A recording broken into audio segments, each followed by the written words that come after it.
that Carroll project going, and I understand you have some updates on that too. So, thank you, Kevin. Can you hear me all right without this? You got to have it for this. Okay. All right. I'll use it for that then, because these things are kind of a pain. But so yeah, Tim had contacted me.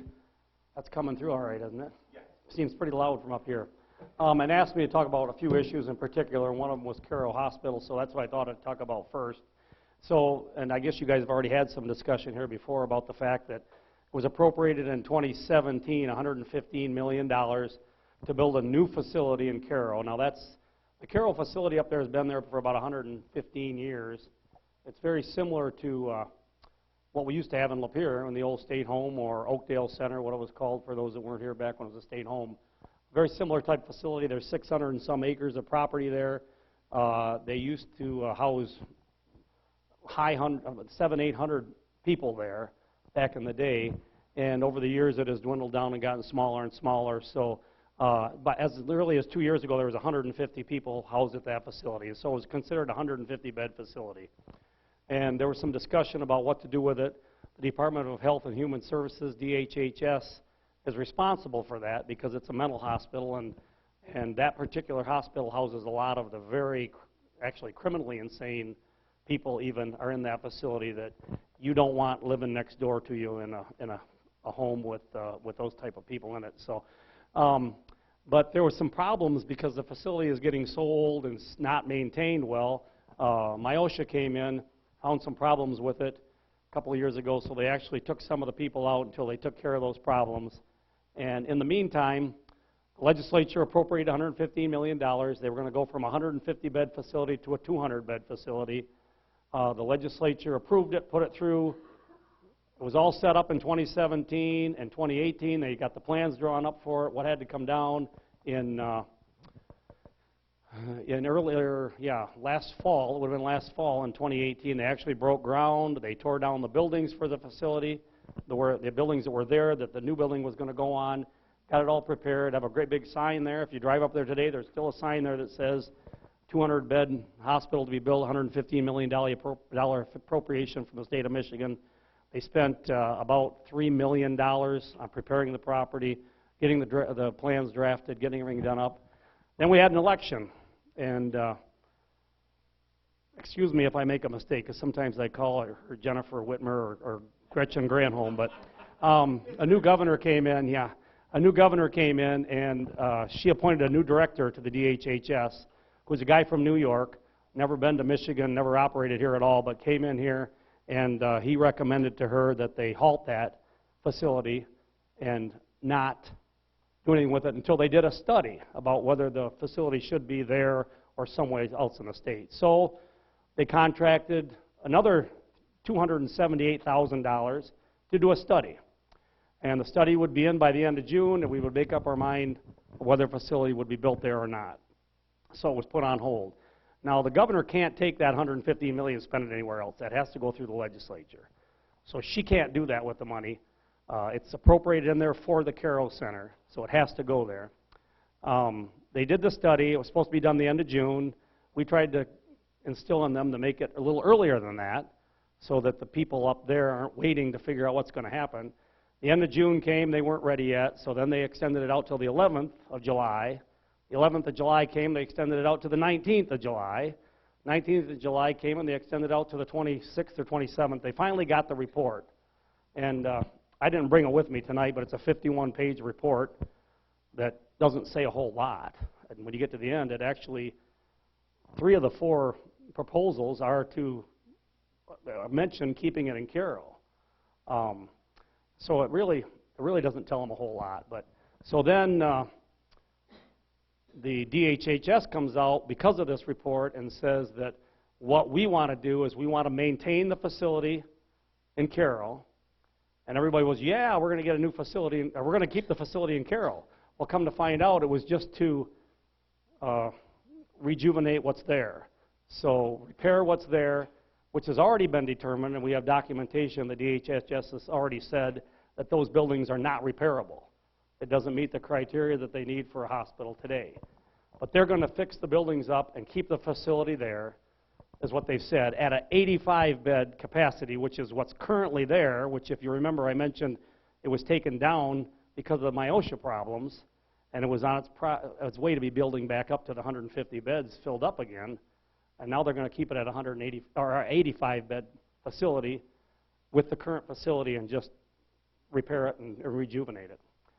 So we said, no, that's not going to work. We won't settle for anything less than something new there. And so that's kind of where we're at right now.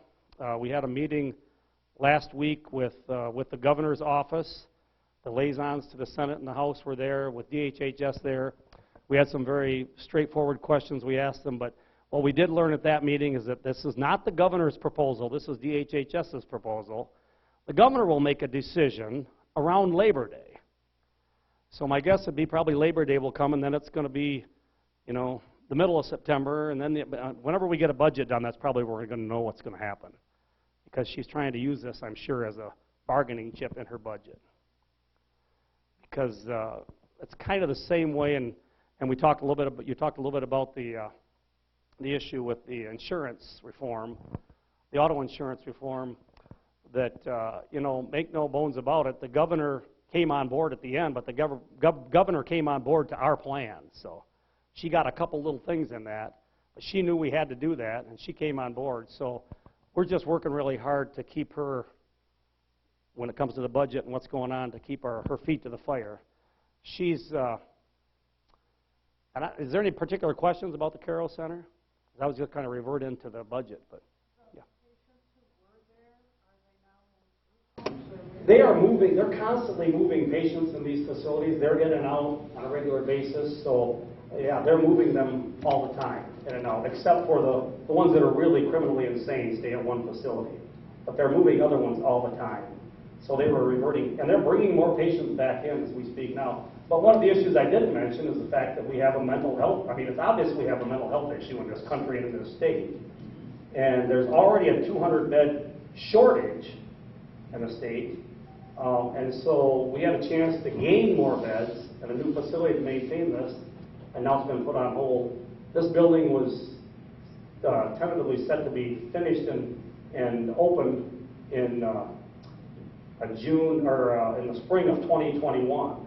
Now it's been set back, well, at least a year probably, because it should have been, they were supposed to break ground and actually building the building in April of this year, and here we are in September now, and nothing's been done. Yeah, but can you elaborate as to how many mental facilities the state of Michigan, particularly maybe the lower municipalities have? There's five facilities in the state, one in Kalamazoo, one in Carroll, and three in the Detroit metro area, I'll call it Southeast Michigan. A couple of those facilities do not even maintain those type of patients. They're mostly for younger kids and stuff of that sort. The other thing I didn't mention, some of the discussion that was going on when I first came in, because I came in the middle of this. We didn't have any idea we were going to deal with the Carroll Center when I came into office at all. Didn't expect it. But one of the issues that the state Department of Health and Human Services was having with the contract with Carroll is that they couldn't access water. So the Carroll Center is currently, there's a water tower there. There's 4 wells on the property that feed that water tower, and the water feeds that whole facility. They wanted municipal water there, so they went to the city of Carroll. And the city of Carroll, of course, anybody that's been around Lapeer very long knows how this works with Mayfield Township and everybody wanting to use the city of Lapeer water. Well, the city of Lapeer won't bring water out into Mayfield Township without a cost.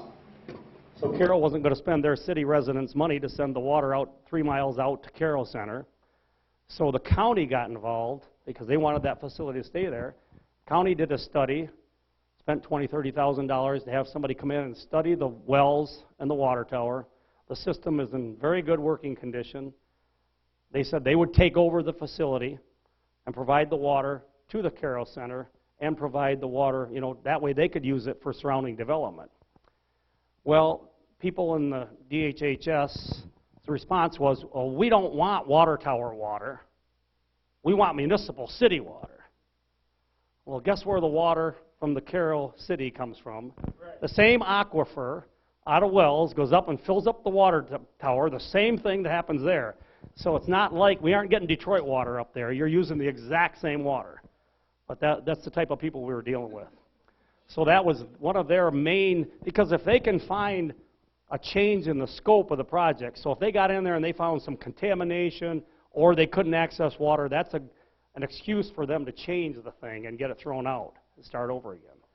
So we kind of put the kibosh to that argument. But so really where we're at now is just waiting until the governor comes out with a proposal. But on our end, we met with the Capital Outlay Committee, which is the committee that oversees the money that's spent on these facilities as it gets later in the project. We met with the House side and the Senate side last week. We've got a meeting scheduled in the next week or two with the Senate side, just making sure that we all stay unified that this facility has to be built there. That's the only way we're going to be able to make sure that it stays there and override the governor's position. So I think we sit pretty good with that. Was there another question? Yeah.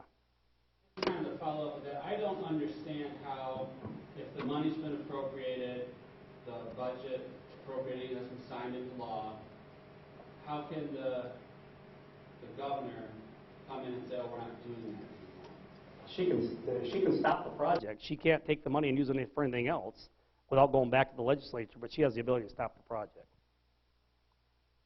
Or the department does, but with the governor's blessing. I mean, the department is her department, so. But that's the point. She can't take that $150 million and take it down to Detroit and build another hospital down there and add on. Another thing I was surprised to hear about is that one of the proposals was changing this to an 85-bed facility up here and maintaining it, was opening up mothballed beds in these other facilities.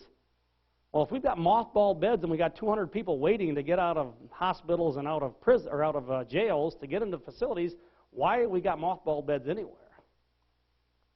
So there's a lot of stuff going on that's just kind of typical government stuff, crazy.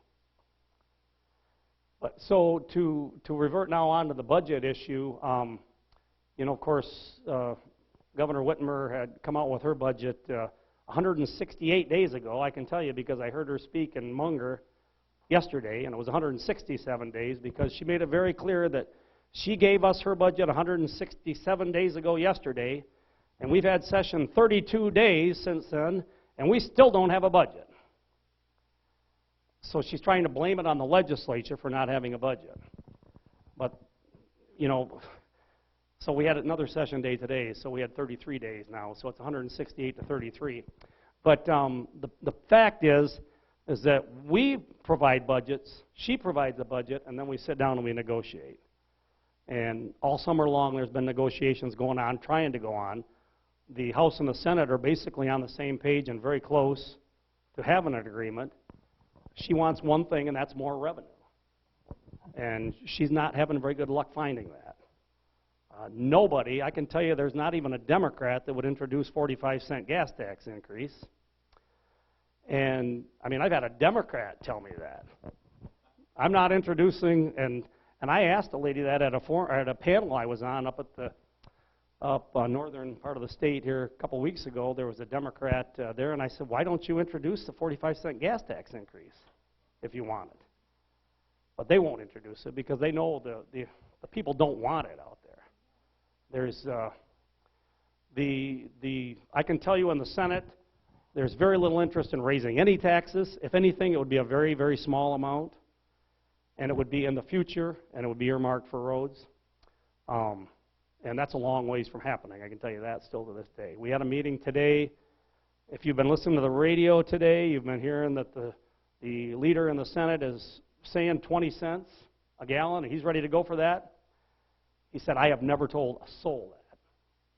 So the press is having an awful hard job trying to have something to talk about, so they're just making up things, I guess. So there's no 20 cents in the works. There's no number that's been issued at all. But I can just tell you they don't have the votes to do anything that large at all, if they even have the votes to do anything smaller. But it all comes down to the negotiations involved. You can go right out to the road commission here in Lapeer and talk to Rick Pearson, the manager out there, and Rick will tell you his budget for the county roads this year is the biggest budget he's had since he's been there. Because what he said, yeah. Because I've talked to Rick several times over the last couple of months because my position on this has been right from the beginning. In 2015, they passed an increase of, I think it's 15 cents a gallon. That hasn't even all kicked in yet. The roads are being repaired. We went for 10 years The lost year, you know, that bad year of the decade of bad years when the economy was tanking and houses weren't being built, nothing was going on, without spending any extra revenue on roads. And now that money is kicking in and going into the roads. And if we dump $2.5 billion into those roads right now, all we're going to do is drive the costs up, and they aren't going to be able to find the people to do the work. So we can't do it. It needs to be something that we can work into in the future. I know that the House, and Gary's not here, but it's my understanding the House would like to see us, and let me tell you, the whole 6 years I was in the House, we worked our darndest to try to get all the money you pay for gas tax at the pump for gas to go to the roads. But there's, because of Proposal A, there's the additional 2 cents on, from 4 cents to 6 cents on sales tax. Part of that is earmarked to go to schools. Part of it's earmarked to go to local governments. Because you're actually getting double taxed when you go to the gas pump anyway, because you're paying your gas tax and you're paying a sales tax on top of the gas tax, which I think should be illegal, but that's what's happening right now. So there's not, you know, there's some discussion over there doing some things I know, and I don't know where that's at. But the bottom line is the House and the Senate are very close, and our discussions today is that we'll give it a couple of weeks. We're going back full-time next week, and probably a couple of weeks, if we can't get the governor to come to the table and discuss it with us, we'll pass our budgets and send them to her desk and see if she wants to veto them or not. But we will have a budget before the end of the year from the House and the Senate anyway. Then we'll dump it in the governor's lap and see where it goes. We really want to try to get it done and get the budget done, which should have been done a couple of months ago, and working with her. But yeah. While you're on talking on roads, state paid $480,000 to put electric charging stations.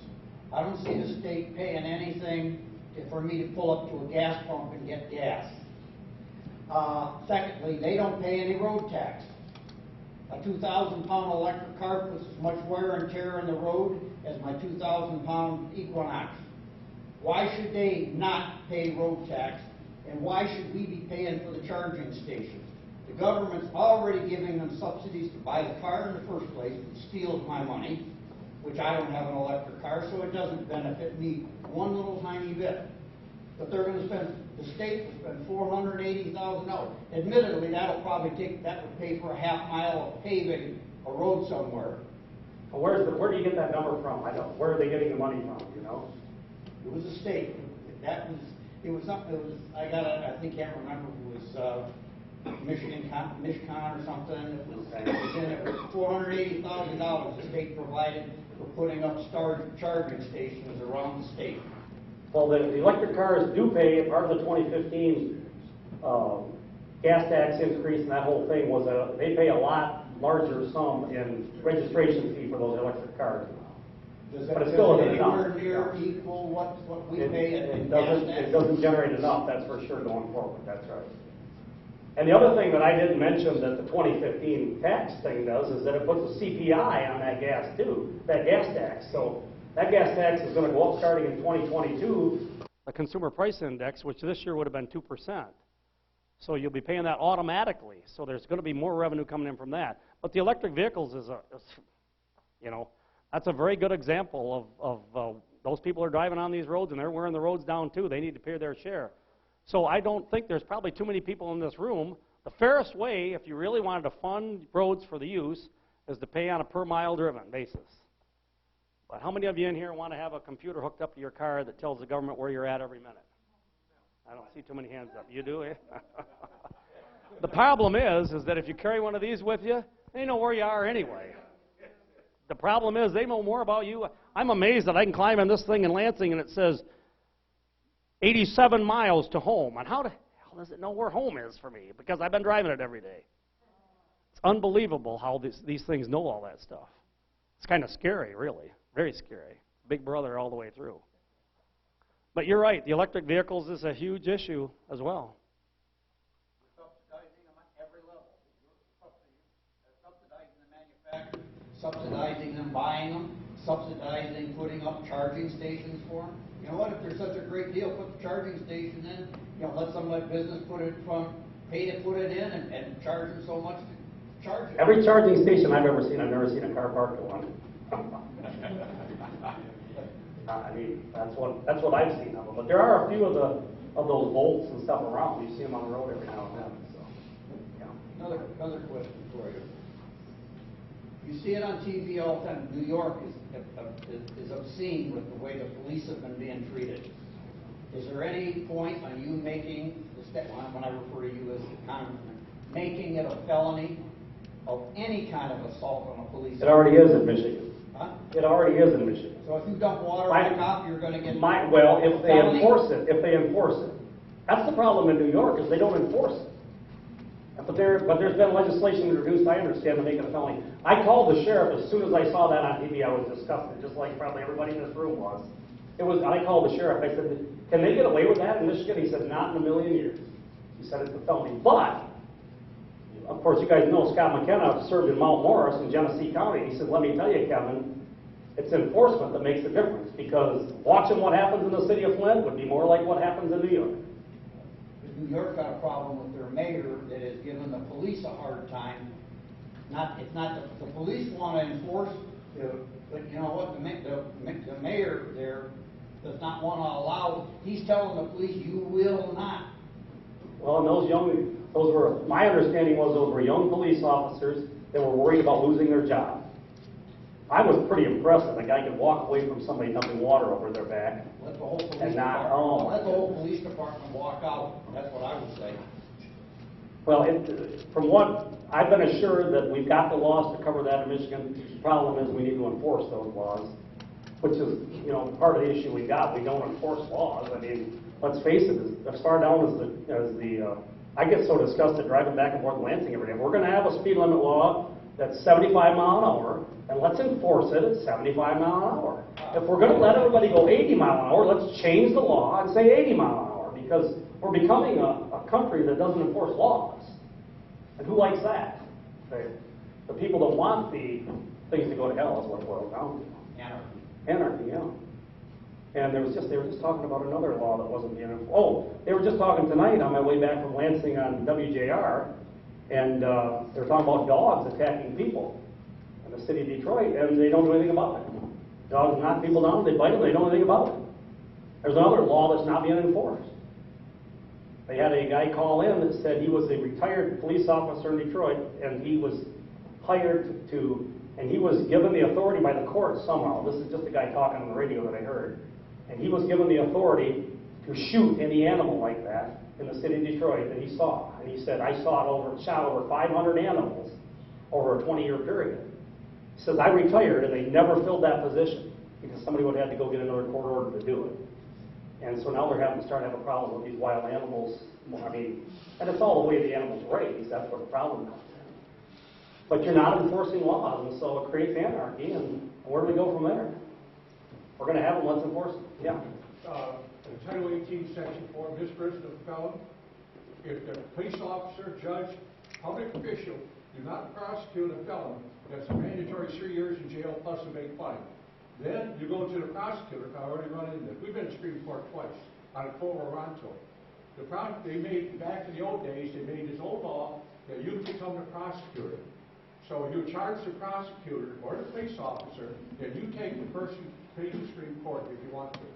There is no such thing that the judge, a mayor, or anybody can stop it. Now we're sending the information out. The one on Phoenix, we're sending all the information to that lawyer, and the police say, well, we're not going to prosecute it. They got the 3 people that hit the guy, had a brain bleed. You see the reporter there. They got all. We're sending all the information out there.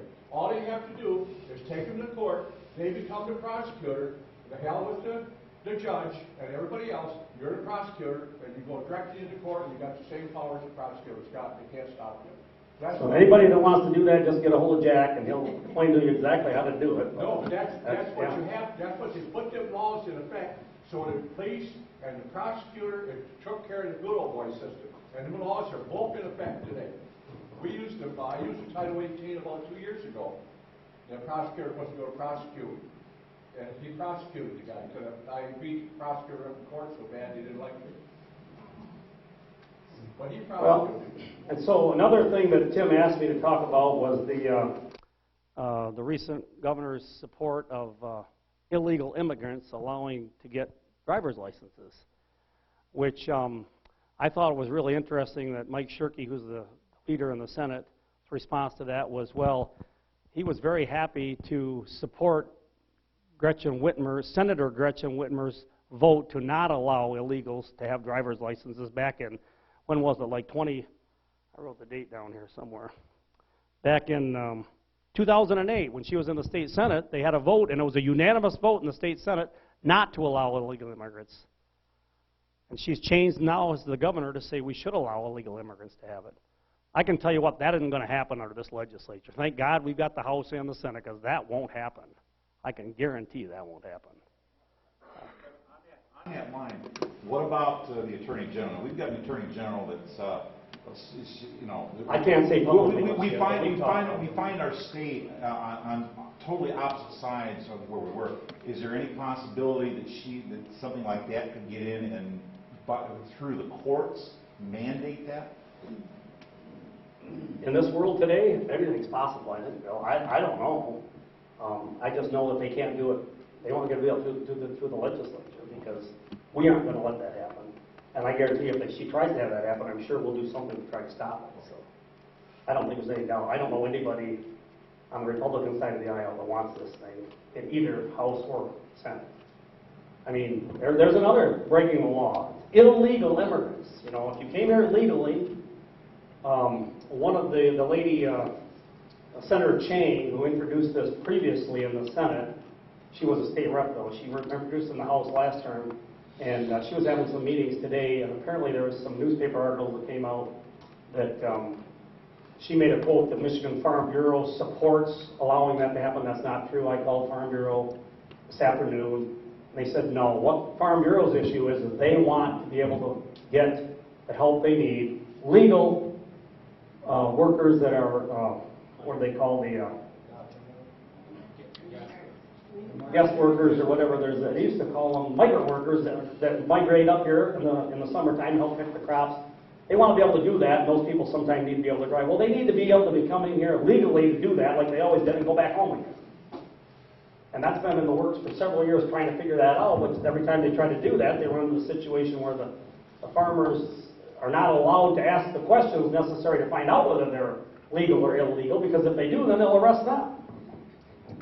So it's putting those guys in a real bad position too. And they need the help, because they're just not the workers here anymore that want to work the way some of those migrant families do. But it's just something we can't allow illegals to drive. I remember that happened, must have been in 2008 when that came out, that they were getting licenses, and at the same time, remember, they were trying to get it to register people to vote at the same time that you got your driver's license, you're automatically registered to vote. So that would be the next step. Now, the governor has said very clearly she does not have any intention to register illegals to vote, but I think we question that a little bit, whether that's true or not. Then red flag law. I mentioned that. All I can say is about the red flag laws, and the Speaker of the House and the leader in the Senate have no desire to take those bills up at all. So I think, again, that's where the stop is going to be. The legislature's not even going to take them up. Now you get back to, can the Attorney General try to figure out a way to try to work their way around that? Who knows? She'll try to do anything, I think. But all we can do is keep an eye on it and try to stop it if we can. And which I can't understand how they could, but the way the world is today, who knows? Is right. But it's just really sad to watch what's going on. And thank God we've got President Trump right now, because that guy can take a licking and keep on ticking, can he? Tell you what. Can you imagine any other person that could take what he's taken and still be there? There's nobody out. I worry more about what's going to happen in the end of 5 years when he's at the end of his second term. Who's going to replace him than anything? Who's going to take his place after this is over that's not going to go crazy the other direction? The guy's doing exactly what he said he's going to do. And the other thing you're going to hear out there, and you guys know I'm a farmer, been a farmer my whole life, and I'm chair of the Senate Ag Committee. I talk to farmers all over. The district I represent, the #1 agricultural district in the state. Some people might disagree a little bit, but we're really right there close to it. Now, which part of the state? Yeah, here in, yeah. Well, well, I'm talking about the thumb, though, being the largest district. Lapeer, Tuscola, and Bay County agriculture is the #1 industry there. And they're trying to make the statement that the farmers here don't like the trade, the tariffs going in. That's a bunch of baloney. Just like, was it Iowa or one of the I states just came out and they did a survey there, and 78% of the farmers agreed that this needs to happen. I bet you it's at least 78% of the farmers in the state of Michigan that this needs to happen too. We're ready to take a licking just to get this fixed because it hasn't been right for a long time. And so the farmers here want it. I was at that same, I mentioned a panel I was on the other day, and there was a very liberal, actually she represented the outskirts of Ann Arbor, so you can imagine she was a very conservative person. But she got up in front of this group and said that, well, what President Trump is doing to the farmers in the state is just horrible. She said, he's put these tariffs on and they're getting less for their crops and everything. And I looked over there and I said, Representative, with all due respect, where do you represent farmers? Oh, she says, I represent Scioto Township, right on the outside of what is that, Washtenaw County. She says, right next to Ann Arbor in Washtenaw County. She says, there's a lot of farmers there. Yeah, I don't know what she calls a lot. And I just said to her, I said, well, I represent Tuscola Bay and Lapeer County, where it's the #1 industry. There's a lot of farmers here, and a lot of product comes out of here. And I can tell you that the farmers here, don't agree with you. And we think what's being done is being done, what needs to be done to make it better. So we'll stand behind Trump on that as well. I wish sometimes I think we all probably wish sometimes he'd just shut up and not say, just do what he's doing. And we had a little, I made a big mistake up there because it was, I kind of was at that same event I was talking to, and they asked the question at the end. So there was 2 Democrats and me, so I was the only Republican. There was a senator Democrat there, and there was a senator, this senator I was talking about, a lady from near Ann Arbor, but she was from the State House. And so they had this one question at the end, and they said, who are you supporting for president in 2020? And they went to the senator Democrat first, and he's kind of a quiet guy, and he just said, oh, well, that's too early to tell. That's what he said. It's too early to tell. Way too early to decide who I'm going to vote for. Then they went to the very liberal gal from the House. Well, whoever the Democratic candidate is, that's who I'm supporting. And then I just said, well, I'm supporting President Trump. I said he's the first president in a long, long time that's doing exactly what he said he's going to do. And then I said, you know what? Sometimes he's A blank S about the way he says it. And then I got done and I thought, geez, I just called the President of the United States an A blank S hole. But you know what? Those people in that room, I had several people come up to me afterwards. That's exactly what we think. He acts that way, but you know what? That's what we need. Unfortunately, that's exactly what we need right now. Somebody that will stand up to him, and he doesn't call anybody a name until they do it first. Now, we were taught at a very little age, you don't win by, you shouldn't throw back just because somebody throws at you. But where he's at, he has to. He hasn't got any choice. He has to do that. So, yeah, I think Pocahontas started it, didn't she? I mean, yeah. Yeah. And yeah, no matter what we say, we're a racist. It's terrible. So, but it just you can't give somebody the right. In my opinion, you can't give the right to somebody to take the guns away just because somebody says they might go crazy with them. I mean, there's a process to go through that's already in place. If you think there's a problem with somebody, you turn them in, and then it goes through the courts, and they determine whether they should have their guns or not. And I don't see how we can do a red flag law, at least the ones that have been introduced, and make them responsible to the people out there. I mean, you've got 14 days. Yeah. There's laws right now, they just need to enforce them. Yeah. Yeah. I mean, there's crazy people out there, and we're not spending the money on the mental hospitals and the places that we need to spend it to make it better. So we're just going to take the guns away. That might be by design too, if you think about it. I mean, the more sometimes you wonder what goes on out there. One more thing Tim wanted me to touch on, unless there's anything else on the red flag thing. Yeah, Carol. On the table, I didn't print off enough for everybody, but there's these papers, and it has to do with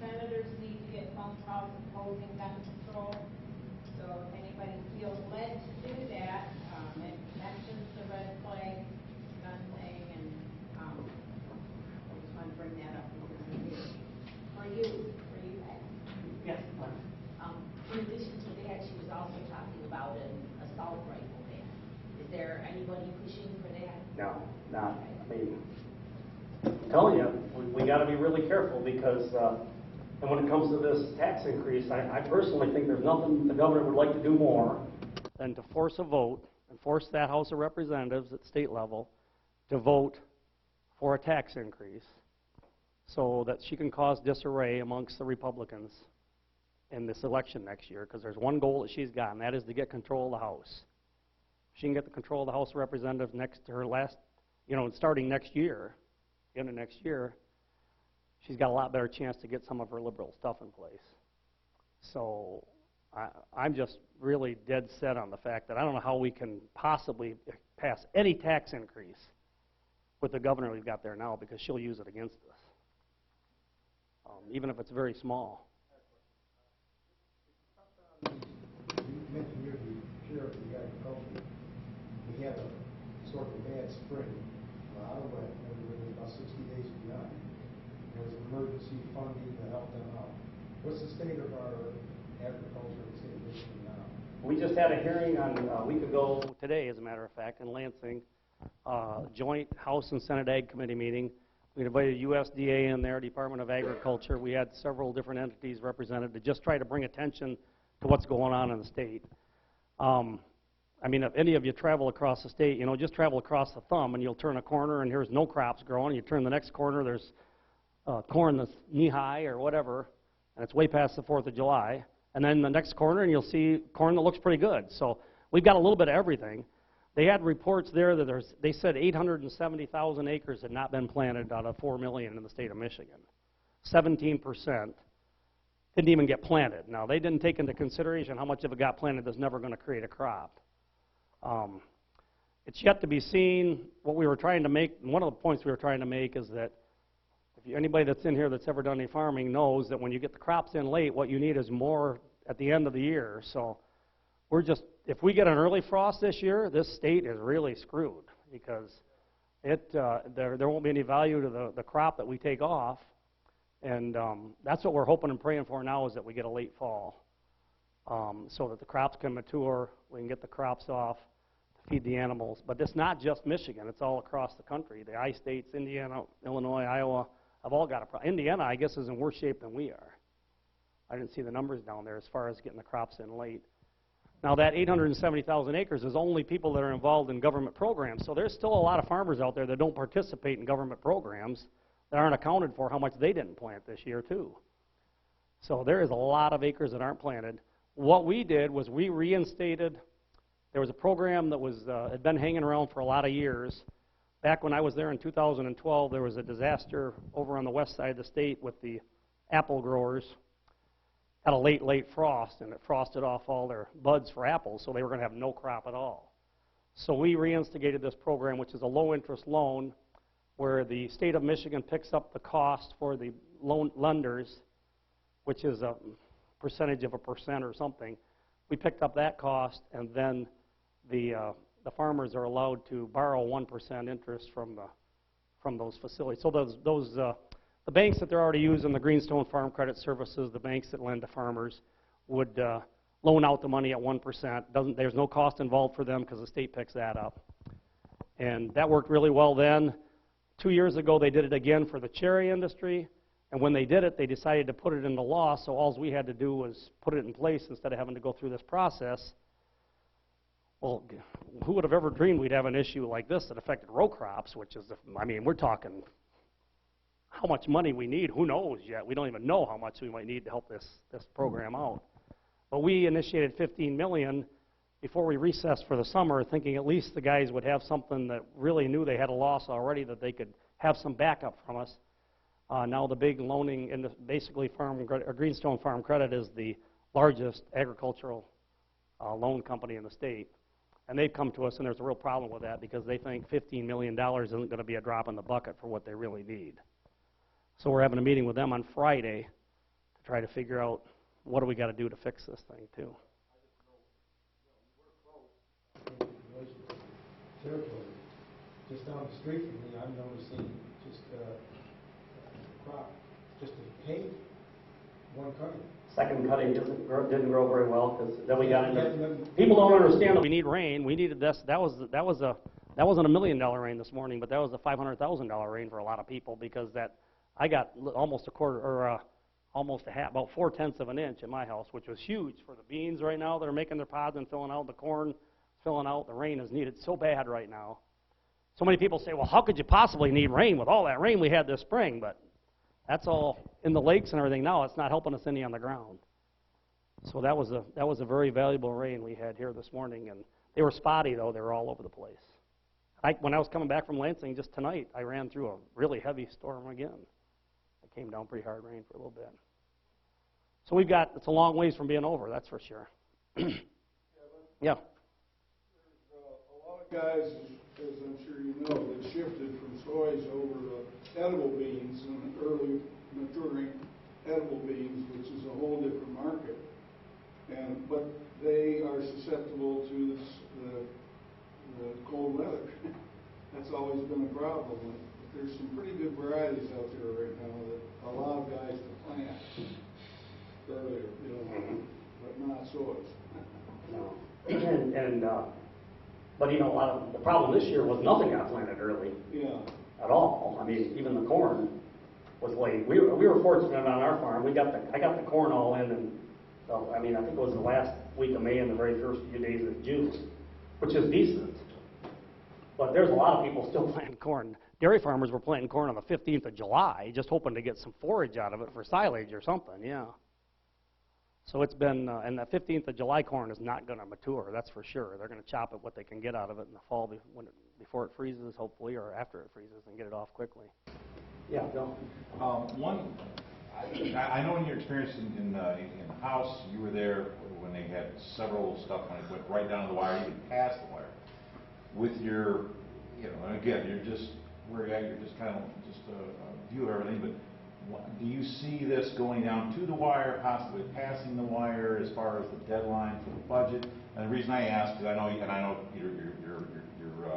wonderful wife's a teacher, and there's schools, certain things have to be funded. And I'm not saying like that it's just a fact that the funding, there's a lot of things statewide that depend on that funding. So there's going to be a lot of pressure. So do you see sides coming together, or do you think this could be, it's just your opinion?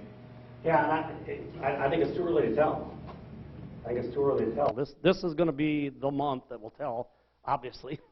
But yeah, you got the schools, the last 8 years, the schools have had their budgets ahead of the beginning of school, so they knew what they had to spend.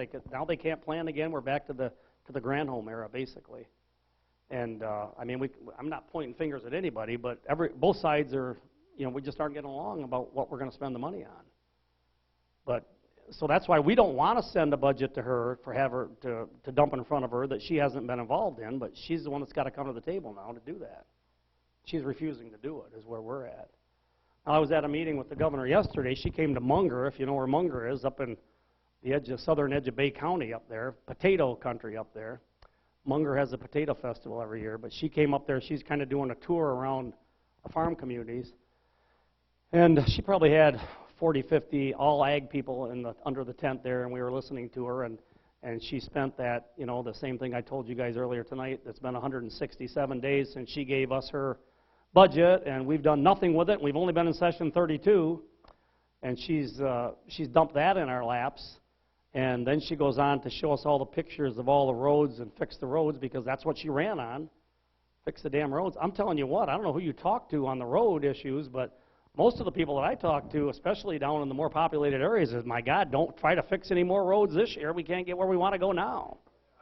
There's enough money there being spent right now. It's not the right time to raise more revenue. Looks like I'm running out of time up here. So, did you run here today? You got your sweatpants on, I see. I ran to make sure that I was fit for you. I ran last year. I don't run anymore. So. I'm glad you don't have to run under that decision. But listen, we want to give Kevin a good round of applause. We really appreciate your efforts. Thank you. And thank you for your presentation. And Kevin, are you going to stick around for a little bit after the meeting? Is there any announcement regarding your meetings? Any? We don't. We are going to do one in August, Okay. So the next one will be probably towards the end of September. September. Yeah, we haven't set the date yet. But And you'll send notice and we'll. yeah, we'll put the. Okay. If anybody wants to be on if you're not on my email list and you want to get me your email, I will be glad to add you to our email list, and then you'll get those. I think a lot of people here probably already get them. Appreciate it, Kevin. Oh, and I didn't mention, let me mention that real quick, there is a rally, that was on my list to mention too. Yeah. For the Carroll Center, it's got to be on there too, it's going to be on, we want to make sure people hear this. Yeah. There's a rally in Lansing Tuesday at 11 to 1 on the Capitol steps supporting the Carroll Center. So we're trying to get as many people over there as we can from the whole thumb area, how important this is to the whole thumb area. So from 11 to 1 on next Tuesday, if people want to carpool or something, if you want to call our office, we can coordinate that. There's 3 bus loads coming, I know, from the Carroll area, and the sheriff from up there in Tuscola County is going to be there. So anybody we can get there to just show support for this thing would be wonderful. So it's Tuesday, I think that's the 27th. Would that be right? Next Tuesday? And, all right. Thank you very much, Kevin. With that said, we're going to go on to our next agenda item, and that is we have a local young man who is very, very instrumental in doing a good job on our infrastructure in Lapeer County. And if anybody's been driving around lately, you'll see him. This is a hard-working man, saving us a lot of taxpayers' dollars. You'll see the projects. The Drain Commissioner, Joe Suma. And with that said, he's going to give us a summary. Take as much time as you can, and I know you have some presentation you do. Thank you. Well, I brought a little bit along just to keep some stuff handy in case there was questions. I think one of the first questions I'd like to ask is, who here knows that they're on a drain?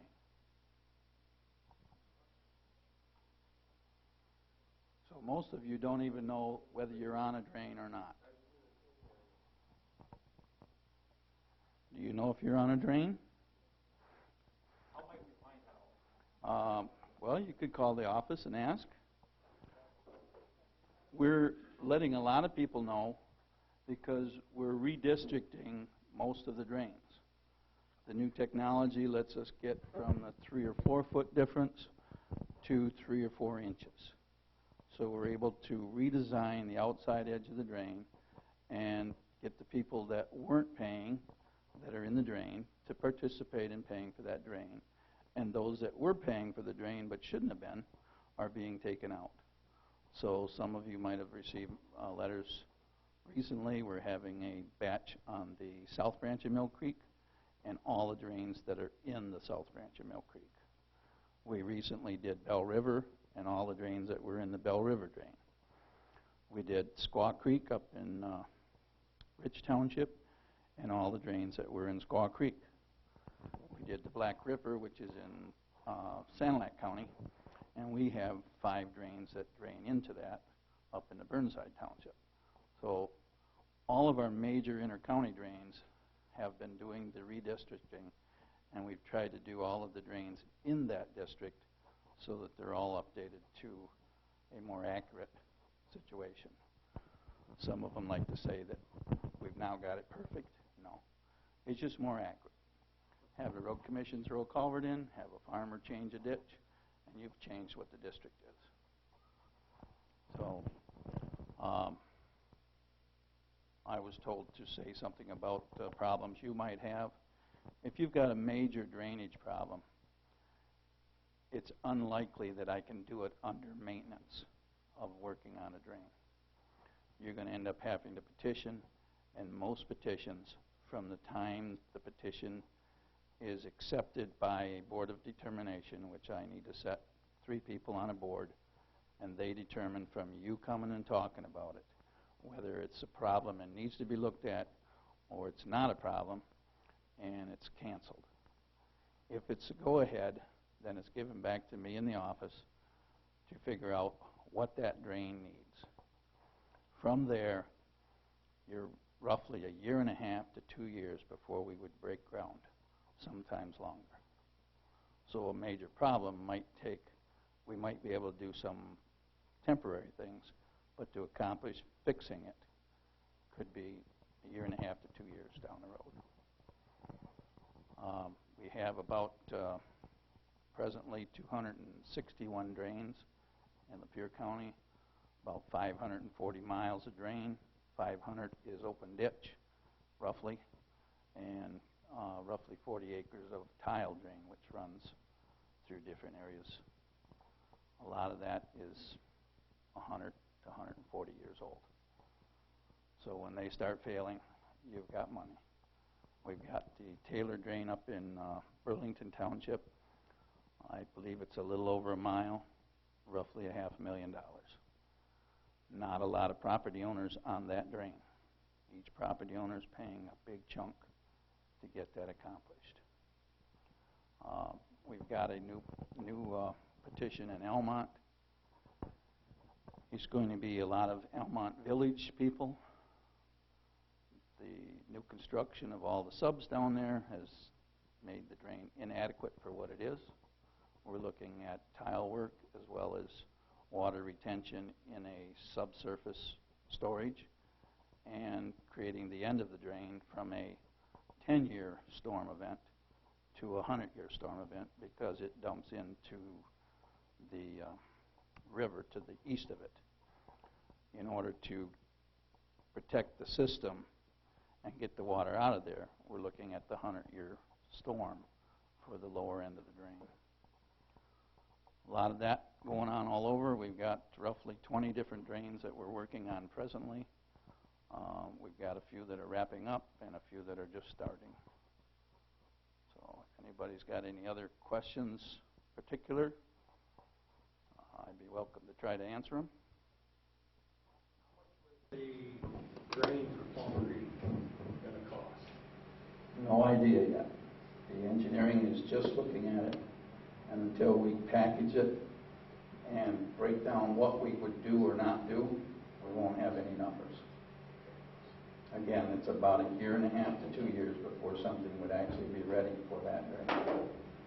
And that was about 2 months ago that got passed under a petition. So who started the petition?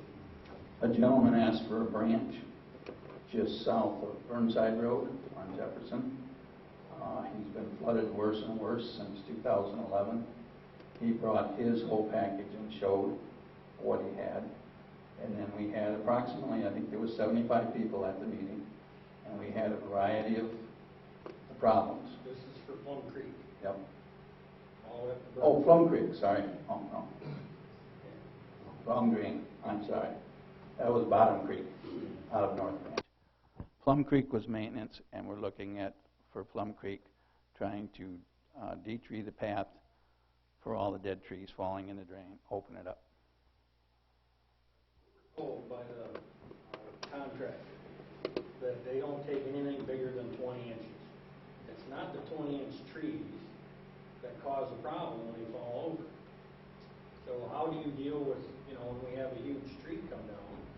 Under the drain cleaning. And why don't they take it out? Under the drain cleaning, we'd be looking at everything in the ditch, from top of bank to top of bank, and everything along it for a path to get in there to do that. And then usually 12 to 15 feet on the opposite side. So Open up the drain and try and get the dead trees, the live trees, open that ditch back up so it's functional. any digging on them?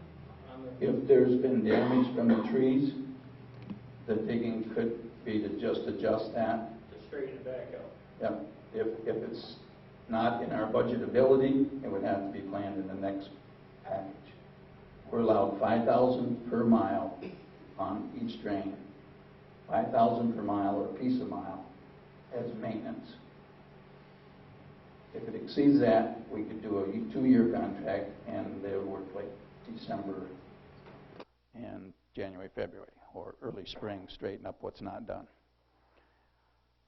Beyond that, I need a petition or a motion to exceed from the townships that have 20% or more of that district. Otherwise, my hands are tied. In that particular drain, we are looking at trying to do what we can on that budget and there's not a whole lot with the cost because the drain doesn't have enough miles to create funds to do stuff. The contractor did try to look at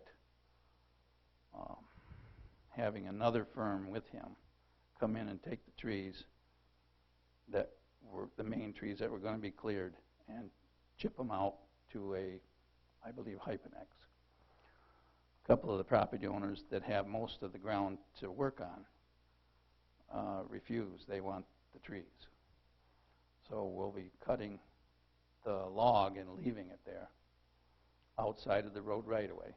And then we have to clean and burn the rest to try and straighten up the job. Yes, sir. What's wrong with the drain now? A big part of the drain is the tree debris laying in the ditches, full of a lot of dead trees. And it's starting to change what the drain is. You got the log blocking the water goes around it. How do you make a determination as to when it needs to be cleared? Do you do an on-site inspection? Do you do aerial? I have been hiring engineering firms to evaluate what the drain is. The main one is CMJ out of Port Huron, and they've been doing it for 40 or 50 years. Most everything I look in the files has their name somewhere in the work that has been done over the years. Do you get complaints from landowners indicating that their drains are disrupted, or the land is, and then you hire the contractor, and the contractor goes out and inspects? Is that how? Well, the contractor would, the engineer would. Yeah, Yep. And then from that, create a bid package and bid it out. And low bidder's been getting the job unless something happens with that number and the company we're hiring. Plum Creek one, for example, were you getting complaints on that, or was it your engineers? I had complaints about 4 years ago, and they've continued. And with all the different jobs going, that one didn't get into action.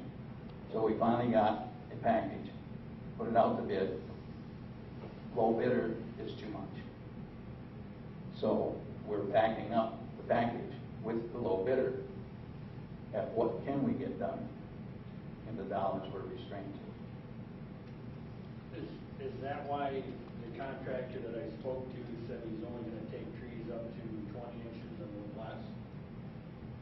I don't know where that would have come, 20 inches or I less. mean, because some of the maples along them rivers are huge, and they're the ones that fall over, and you can't get them out.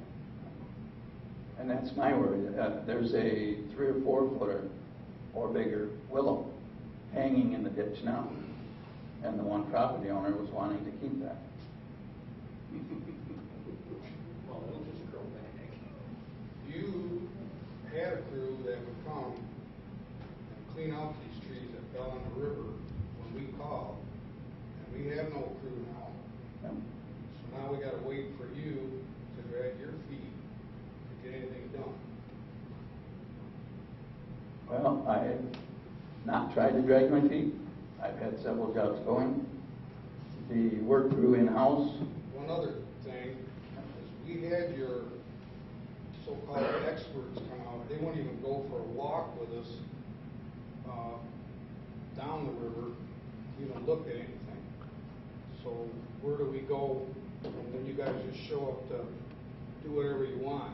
You know? My understanding that the firm went with you roughly 1,000 feet down the drain. We own like half a mile. And They that, own the other mile the other way. that would have given the gentleman the idea of what you're looking for or not looking for. Well, we normally pull all the trees out of our side. We take care of that. Due to the very wet year we've had, we've been unable to do anything any work along the stream. So we hope to get kind of back into it, but we really don't want any of your expertise or anything along the river. So from where we're at. So, but can you tell us who originally complained? I don't have the name with me tonight. Some developer? It was an old gentleman on that road.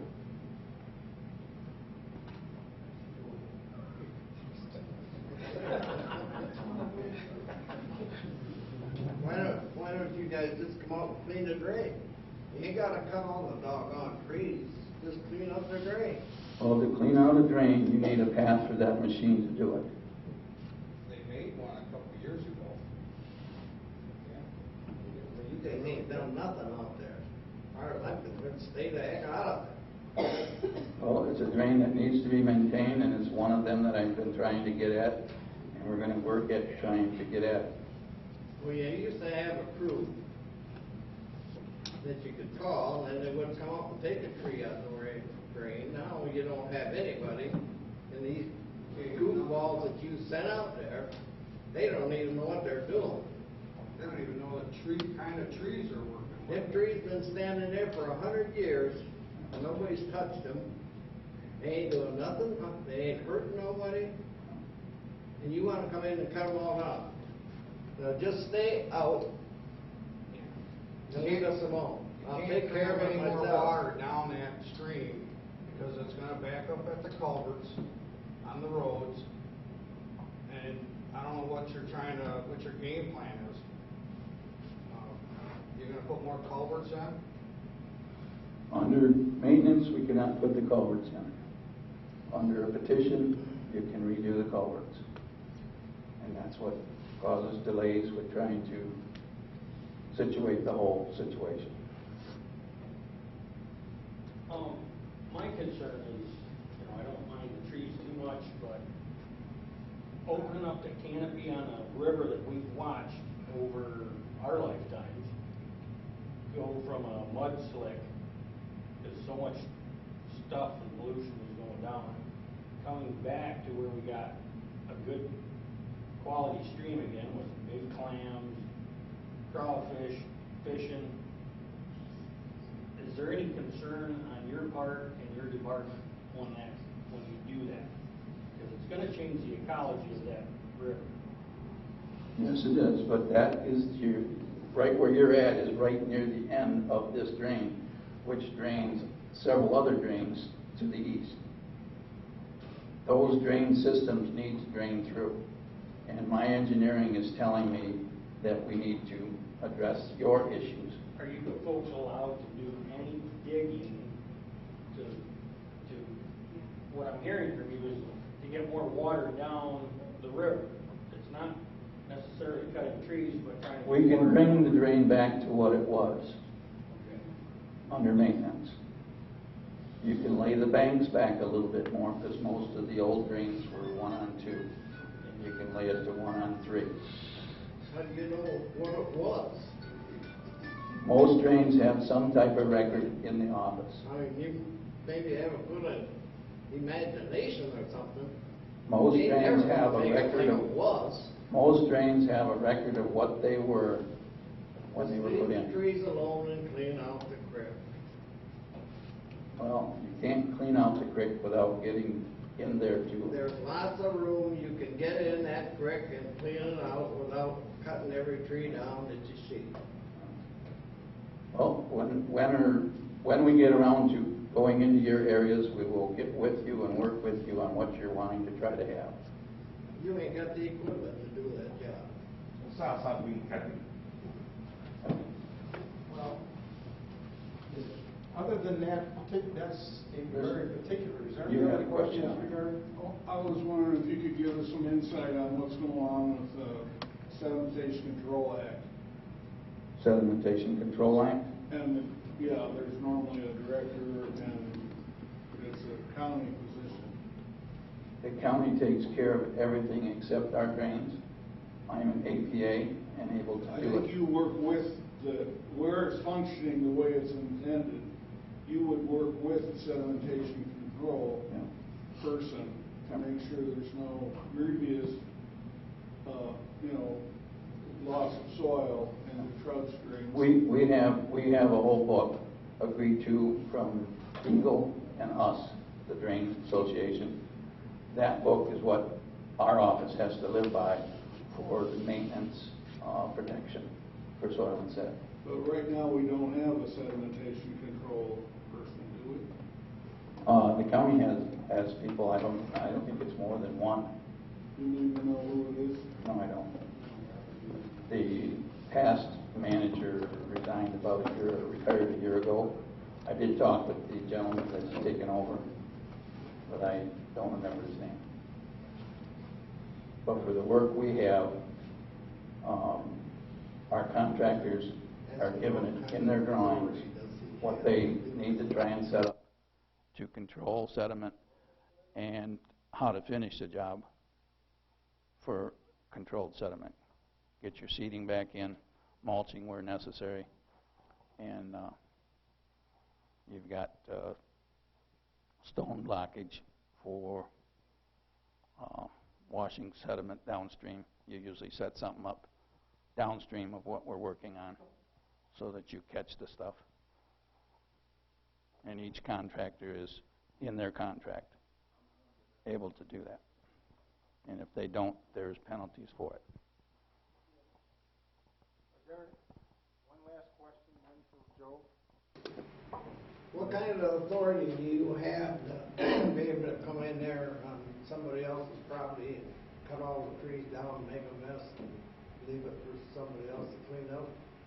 Well, they don't have to be left as some place to clean up. We can burn them. Burn and bury. If you request to keep the logs, you can keep the logs. You need to sign off on the logs and they'll set them outside the right of way. The right of me to come in there is you, the people, voting the drain commissioner in to run the job of trying to maintain the 540 miles of drains in Lapeer County. That's my job, to try and maintain them.